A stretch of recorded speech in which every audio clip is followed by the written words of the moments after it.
Everyone, welcome back to the pharmacy India live. तो जैसे कि आप लोग जान ही रहे होंगे कि आरजीपीवी का जो एग्ज़ाम है वो अब होने ही वाले हैं, जिसको ध्यान में रखते हुए फार्मेसी इंडिया ने ये नया सीरीज शुरू किया है जिसमें हम आरजीपीवी के सारे सब्जेक्ट के जो प्रीवियस ईयर पेपर है उसको हम लोग डिस्कस कर रहे हैं, ताकि आप लोगों को ये आइडिया हो जाए कि कहाँ से कौन से किस तरीके के क्वेश्चन पूछे जाते हैं और कहाँ से क्वेश्चन बनते हैं। तो आज इस क्लास में हम लोग डिस्कस करने वाले हैं डी फार्मा फर्स्ट ईयर का जो आपका सब्जेक्ट है ह्यूमन एनाटॉमी एंड फिजियोलॉजी। तो वहां से किस तरीके के क्वेश्चन पूछे गए हैं आरजीपीवी 2024 के अंदर। तो चलिए फिर स्टार्ट करते हैं क्लास को, लेकिन उससे पहले फार्मेसी इंडिया मोबाइल ऐप को ज़रूर डाउनलोड कर लीजिएगा गूगल प्ले स्टोर से, ताकि जो भी आपको टेस्ट सीरीज वगैरह अगर ज्वाइन करनी है, कोई कोर्स ज्वाइन करना है या फिर कोई बुक्स आपको लेनी है तो वो आप यहाँ से डायरेक्टली ले सकते हैं। एंड इसी के साथ ही साथ डिस्क्रिप्शन बॉक्स के अंदर एक लिंक आपको दिया गया होगा टेलीग्राम का, उसके साथ ज्वाइन हो जाइएगा ताकि जो पीडीएफ है वो आपके पास समय रहते पहुंच सके। तो चलिए फिर स्टार्ट करते हैं। सबसे पहले मैं आपको बता देती हूँ कि क्या इसका फॉर्मेट रहता है एग्जाम का। सबसे पहली चीज़, ह्यूमन एनाटॉमी एंड फिजियोलॉजी 2024 का ये पूरा पेपर है जिसके अंदर आपको 5 क्वेश्चंस अटेम्प्ट करने हैं। सारे क्वेश्चन के जो नंबर्स है वो सेम रहेंगे, टोटल मार्क्स आपको 80 मिलने वाला है। और इसी के साथ ही साथ लिखा हुआ है कि जहां ज़रूरत लगे वहां पर नीट एंड लेबल्ड डायग्राम आपको ड्रॉ करना है। ठीक है, तो चलिए फिर स्टार्ट करते हैं। सबसे पहले पार्ट के साथ, सबसे पहले सेक्शन के साथ, ये क्वेश्चन में आपको 2 पार्ट्स अटेम्प्ट करने हैं। मैं आपको बता देती हूँ। पहला क्वेश्चन है briefly describe the physiology of digestion. अब देखो इस क्वेश्चन को आपको किस तरीके से लिखना होता। सवाल अगर पूछा जाए कि फिजियोलॉजी ऑफ डाइजेशन लिखे, तो फिजियोलॉजी का मतलब समझो पहले तो, यानी कि मैकेनिज्म। ठीक है, कि किस तरीके से आपका डाइजेशन होता है। वो आपसे एनाटॉमी नहीं फिजियोलॉजी पूछ रहे हैं, यानी चीज़ों का अलग अलग एरिया में किस तरीके से डाइजेशन होगा। फॉर एग्जाम्पल माउथ में किसका डाइजेशन होता है, ठीक है। इसके बाद मतलब टीथ की हेल्प से, टंग की हेल्प से, सेलिवरी ग्लैंड की हेल्प से। उसके बाद स्टमक के अंदर किस किस चीज़ का डाइजेशन होगा और कैसे होगा। स्मॉल इंटेस्टाइन में किसका डाइजेशन होगा। ठीक है, तो ये सारी चीज़ें आपको इस क्वेश्चन के अंदर लिखनी है। और मैं एक चीज़ बता दूं कि हर एक क्वेश्चन के इक्वल नंबर आपको दिए जा रहे हैं। इसका मतलब है कि हर क्वेश्चन को आपको डिटेल में लिखना पड़ेगा। ठीक है, ये इन क्वेश्चन का फॉर्मेट ऐसा ही है।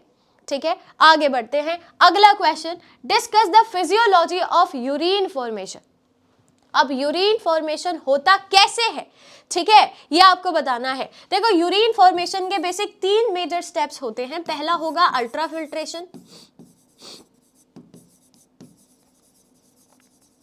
दूसरा होता है सिक्रीशन, दूसरा होता है एब्जॉर्प्शन, और तीसरा होता है सिक्रीशन। ठीक है, थर्ड इज अ सिक्रीशन। तो ये तो मेजर स्टेप मैंने लिख दिए हैं। अब अल्ट्राफिल्ट्रेशन कहाँ कहाँ से होगा ये आपको लिखना है। जैसे अगर मैं आपको एक छोटा सा आइडिया दूं, अल्ट्राफिल्ट्रेशन होता है बोमेन्स कैप्सूल में। ठीक है, बोमेन्स कैप्सूल में इनके बीच का जो एंडोथीलियल सेल्स वगैरह होते हैं, एपिथेलियल सेल्स होते हैं, पोडोसाइट सेल्स होती हैं वहाँ से, इसके बाद ग्लोमेरुलस से। तो ऐसे आपको लिखना है इस क्वेश्चन को, और सिर्फ नाम नहीं लिखने हैं, डिटेल में लिखना है। ठीक है, कि ग्लोमेरुलस से किस तरीके से आपका ये फिल्टर आउट होता है। इसके बाद एब्जॉर्प्शन कहाँ कहाँ होगा, किस चीज़ का होता है। जैसे अगर मैं एब्जॉर्प्शन और सिक्रेशन की बात करें तो PCT, DCT, loop of Henle, ये 3 मेजर पार्ट्स आते हैं इन दोनों में। ठीक है, तो ये चीज़ हो गई क्लियर। अब आपको यहाँ ये लिखना पड़ेगा कि पीसीटी यानी प्रॉक्सिमल कॉन्वोल्यूटेड ट्यूब्यूल में किस चीज़ का एब्जॉर्प्शन होता है, किस चीज़ का सिक्रेशन होता है, ये आपको इसके अंदर लिखना पड़ेगा। चलिए आगे बढ़ते हैं। तीसरा question, differentiate between CNS and ANS. बहुत ही इजी, बहुत सिंपल क्वेश्चन। और एक और चीज़ याद रखना कि अगर 3 क्वेश्चन दिए गए हैं और 2 क्वेश्चन आपको अटेम्प्ट करने हैं, तो मेक श्योर कि आप ऐसे क्वेश्चंस अटेम्प्ट करें जिसमें आपको 100% श्योरिटी हो कि हाँ मुझे ये वाला क्वेश्चन आता है और मैं इसको अच्छे से कर सकता हूँ। ठीक है, उसी क्वेश्चन को आप लोग अटेम्प्ट करिए। चलो अब पहले क्वेश्चन की बात कर लेते हैं, सीएनएस और एएनएस के बीच का डिफरेंशिएशन। सीएनएस होता है सेंट्रल नर्वस सिस्टम और ये होता है ऑटोनॉमिक नर्वस सिस्टम। ठीक है, एक टैबुलर फॉर्म में लिखो सबसे पहला पॉइंट, टैबुलर फॉर्म में डिफरेंशिएशन वाले अगर क्वेश्चन आए तो टैबुलर फॉर्म ही बनाइए। अब जैसे डाइजेस्टिव सिस्टम का फिजियोलॉजी पूछा गया तो एक डाइजेस्टिव सिस्टम का छोटा सा स्ट्रक्चर बना दीजिए। ठीक है, अब सवाल में पूछा गया सीएनएस और एएनएस के बीच का डिफरेंस। सीएनएस के अंदर ब्रेन एंड स्पाइनल कॉर्ड आता है, ठीक है, ऑटोनॉमिक के अंदर सिंपैथेटिक पैरासिम्पैथेटिक नर्वस सिस्टम आता है। इनके क्या क्या मेजर फंक्शंस है ये बता डालिए। तो ये हो गया आपका पहला क्वेश्चन जिसमें 2 पार्ट आपको अटेम्प्ट करने थे। ठीक है, आगे बढ़ते हैं। नेक्स्ट क्वेश्चन है अटेम्प्ट एनी 2। अगेन 3 सवाल आपको दिए गए हैं जिसमें से 2 आपको अटेम्प्ट करने हैं, जिसमें सबसे पहला है एनलिस्ट डिफरेंट एपिथेलियल टिश्यू। बस यही है कि सिर्फ डिफरेंट एपिथेलियल टिश्यू को लिस्ट कर दीजिए, उनके नाम बता दीजिए। इसके अंदर अगर हम बात करें तो सबसे पहले तो 2 टाइप होते हैं, सिंपल और कॉम्प्लेक्स। सिंपल के अंदर आपका आता है कॉलमनार, क्यूबॉइडल, स्क्वैमस, ठीक है, सिलिएटेड कॉलमनार, ये सारे टाइप्स आ जाएंगे। कॉम्प्लेक्स के अंदर कैरेटनाइज्ड, नॉन कैरेटनाइज्ड, फिर आपका ये स्ट्रेटिफाइड, नॉन स्ट्रेटिफाइड, ये सारे के सारे टिश्यूज आ जाएंगे आपके कॉम्प्लेक्स की कैटेगरी के अंदर। ठीक है, तो ये इस तरीके से आप लोग क्वेश्चन को अटेम्प्ट कर सकते हैं। दूसरा सवाल है draw a well labelled diagram of respiratory system. चलो बहुत बढ़िया, सबसे पहला सवाल दे दिया है रेस्पिरेटरी सिस्टम का एक भला पूरा लेबल्ड डायग्राम बना दीजिए। ठीक है, शुरुआत में कर देती हूँ थोड़ी बहुत ही किस तरीके से आपको बनाना है। सबसे पहले नोज, फिर उसके बाद ट्रैकिया, फेरिंग्स, ठीक है, फेरिंग्स के बाद आपको लैरिंग्स बनाना है, वॉइस बॉक्स, क्लियर। लैरिंग्स के बाद लंग्स, लंग्स में क्या क्या चीजें होती हैं, ब्रोंकाई, ब्रोंकियोल्स, एल्वियोलाई, ठीक है, ये सारी चीजें, और उसके बाद डायाफ्राम। तो मैंने सारे ऑर्गन्स यहाँ पर लिख दिए हैं, सारे पार्ट लिख दिए हैं जो जो इंपॉर्टेंट है आपके रेस्पिरेटरी सिस्टम के अंदर। और नेक्स्ट पार्ट इसी के अंदर दिया गया है discuss the chemical factors controlling respiration, यानी रेस्पिरेशन को कौन कौन से ऐसे फैक्टर है जो कि कंट्रोल करते हैं, आप कह सकते हैं फैक्टर्स अफेक्टिंग रेस्पिरेशन, वो आपको इसके अंदर लिखने हैं। ठीक है, इसके बाद अगले क्वेश्चन की तरफ अगर चले, right a short note on ECG, यानी इलेक्ट्रोकार्डियोग्राम क्या होता है, क्या इसका यूज है, और डायग्राम बना दोगे तो बहुत बढ़िया हो जाएगा। इलेक्ट्रोकार्डियोग्राम बहुत डिफिकल्ट नहीं है, बहुत इजी है, बहुत ही सिंपल सा आपको इस तरीके से डायग्राम बनाना होता है, जिसमें ये है पी वेव, ये है Q R S and this is T wave. ठीक है, हो गया डायग्राम। कितना समय लगा इसको बनाने में। अगला सवाल इसी के अंदर है हाइपरटेंशन, यानी हाई ब्लड प्रेशर क्या होगा। देखो ऐसे अगर क्वेश्चन आए, ऐसा पॉइंट अगर आए कि ये डिफाइन कर दीजिए, लेकिन उसके पहले आपको ये डिफाइन करना पड़ेगा ना, व्हाट इज ब्लड प्रेशर। तो सबसे पहले बताइए कि ब्लड प्रेशर क्या होता है, उसका नॉर्मल रेंज बता दीजिए, 120/80 mmHg होगा। ठीक है, फिर आप लोग कह सकते हैं कि अगर वैल्यू इससे ज्यादा हो रही है, यानी सिस्टोलिक एंड डायस्टोलिक की वैल्यू अगर 120/80 से ज्यादा हो रही है, तो उस कंडीशन को हम हाइपरटेंशन बोलते हैं, यानी हाई ब्लड प्रेशर। क्लियर। तो ये इस तरीके से आप क्वेश्चन अटेम्प्ट कर लीजिएगा। आगे बढ़ते हैं। नेक्स्ट क्वेश्चन है एक्सप्लेन एनी 4। आपको इनमें से किन्हीं 4 को एक्सप्लेन करना है, 5 दिए गए हैं। पहला है कार्डियक साइकिल। कार्डियक साइकिल क्या होता है? आपका एक ऐसा फेज जिसके अंदर आपका हार्ट कॉन्ट्रैक्ट करता है और रिलैक्स करता है। कितने फेजेस होते हैं? 4 फेजेस होते हैं। कौन कौन से? Atrial contraction, atrial relaxation, ventricular contraction, ventricular relaxation. बता दो एक एक लाइन इनके बारे में, इजी है। कॉम्पोजिशन ऑफ ब्लड, ब्लड में क्या क्या चीजें पाई जाती हैं? जैसे आपका सबसे पहले तो याद रखो ब्लड में 2 चीजें मेजर होती है। पहला है प्लाज्मा जो कि 55% होगा, दूसरा होता है फॉर्म्ड एलिमेंट्स जो 45% होगा। अब प्लाज्मा के तो कुछ टाइप्स होते नहीं हैं, लेकिन हाँ कॉम्पोजिशन आप लोग लिख सकते हैं कि जैसे प्लाज्मा प्रोटीन्स होता है, वाटर होता है, 92% तो पानी होगा। उसके दूसरे सब्सटेंस भी होते हैं जैसे सॉल्ट वगैरह, ये सारी चीज़ें, इलेक्ट्रोलाइट है, गैसेस है। ठीक है, फॉर्म्ड एलिमेंट्स के अंदर आप लोग लिखिएगा RBCs प्रेजेंट होती है, WBCs प्रेजेंट होती है, प्लेटलेट्स होते हैं। ठीक है जी, और इधर आप लोग इसका कॉम्पोजिशन लिखना। फिर WBC के टाइप्स भी बता दो, ग्रैन्युलोसाइट, ए ग्रैन्युलोसाइट, ये दोनों चीजें होती हैं।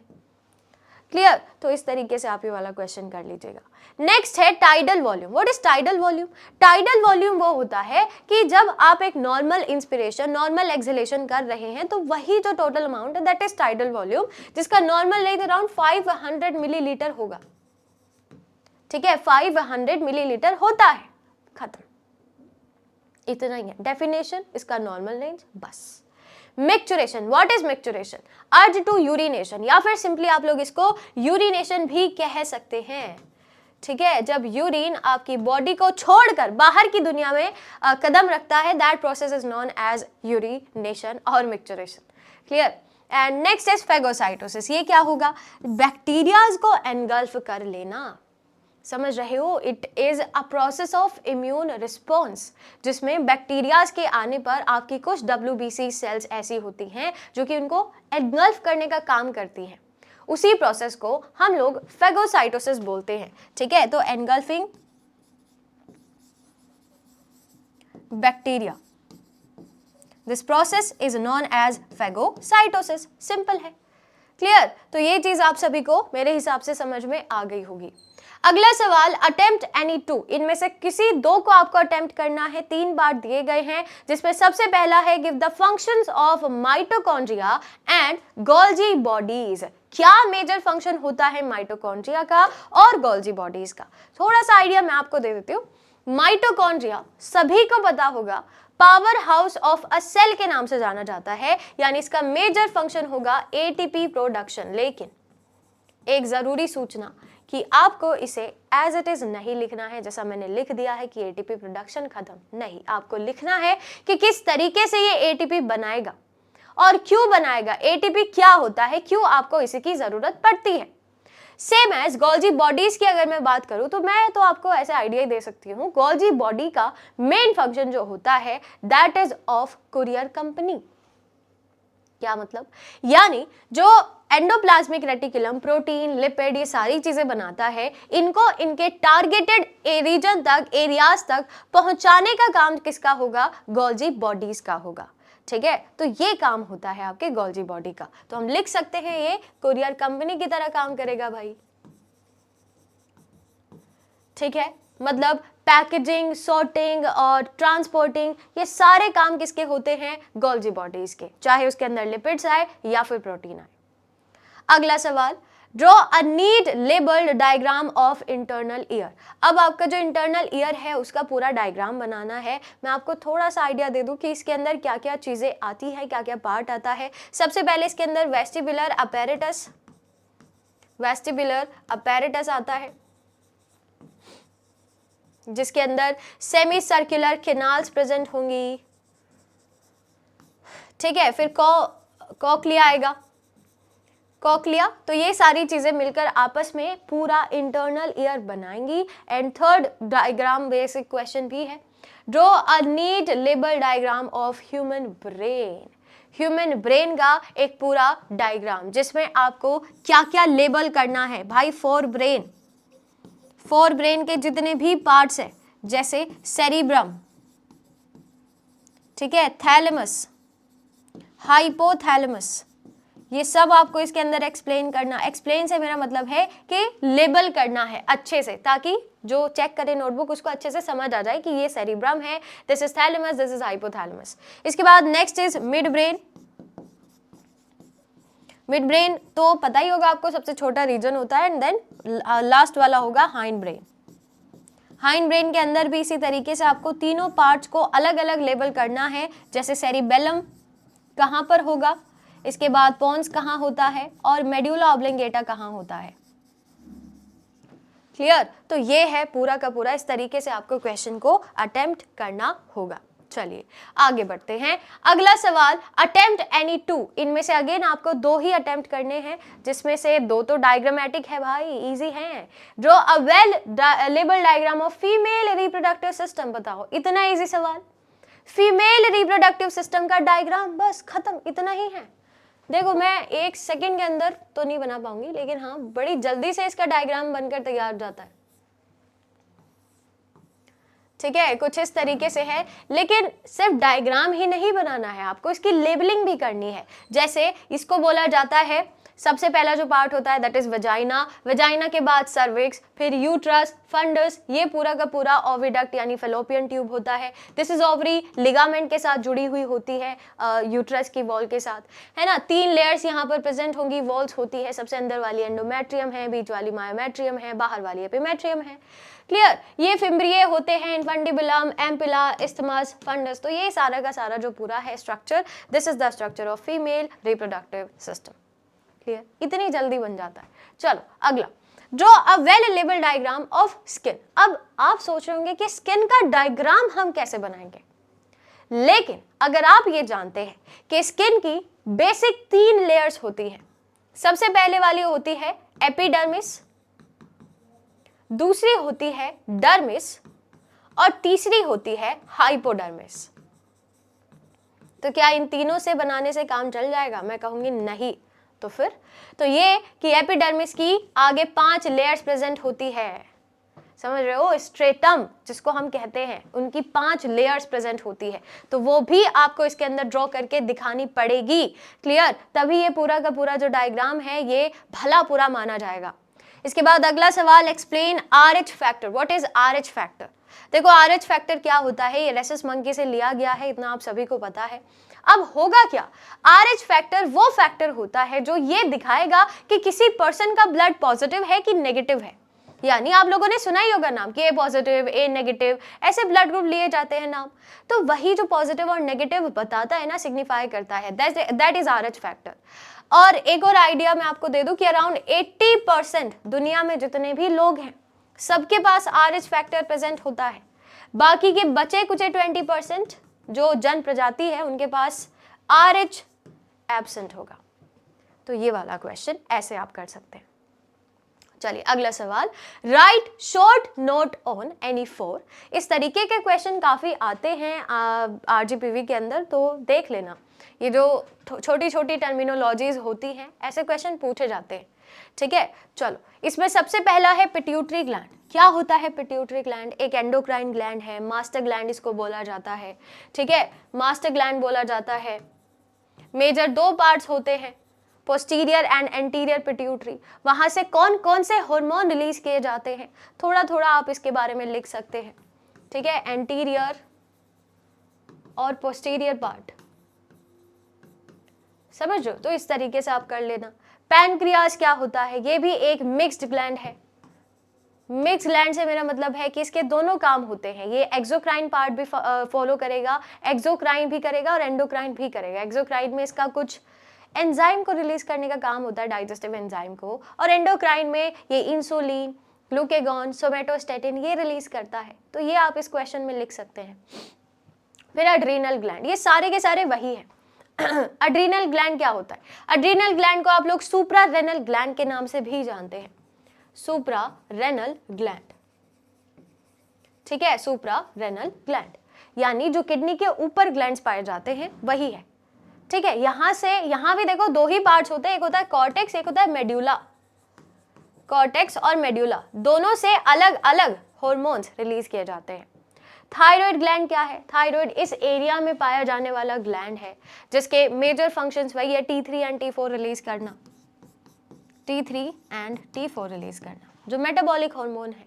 अब थ्रोम्बोसिस क्या होता है? Thrombosis is a type of blood clot. ठीक है, ब्लड क्लोटिंग का ही एक टाइप है आपका थ्रोम्बोसिस। तो ये है क्वेश्चन, और इसमें से भी आपको 4 ही अटेम्प्ट करने हैं। तो फिर से मैं वही कहूंगी कि जिन क्वेश्चन में आप 101% श्योर हो कि भाई ये वाला क्वेश्चन तो हम कर ही लेंगे, तो उसी क्वेश्चन को आपको अटेम्प्ट करना है। ठीक है, चलिए आगे चलते हैं। Next question, attempt any 2। इसमें से भी 2 ही क्वेश्चन अटेम्प्ट करिएगा। Discuss any 2 abnormal constituent of urine. Urine के ऐसे 2 कॉन्स्टिट्यूएंट जो कि नॉर्मली नहीं पाए जाते हैं। एग्जाम्पल के तौर पे आप लोग लिख सकते हैं, जैसे कि ब्लड है, प्रोटीन्स है। ठीक है, प्रोटीन नहीं पाया जाना चाहिए, यूरिक एसिड नहीं पाया जाना चाहिए। तो ये तो मैंने आपको एग्जाम्पल लिखवा दिए हैं, बाकी आप खुद ही कर लीजिएगा। ग्लूकोज है, नहीं पाया जाना चाहिए, लेकिन इन केस अगर पाया जाता है तो उसको हम एबनॉर्मल कॉन्स्टिट्यूएंट की कैटेगरी के अंदर लिखते हैं। अगला, differentiate between cardiac and skeletal muscle. अब मस्कुलर सिस्टम देखो काफी इंपॉर्टेंट है, क्योंकि ये वाला क्वेश्चन काफी बार रिपीट हो चुका है। Cardiac skeletal, cardiac smooth, smooth skeletal, कहीं से भी क्वेश्चन पूछा जा सकता है।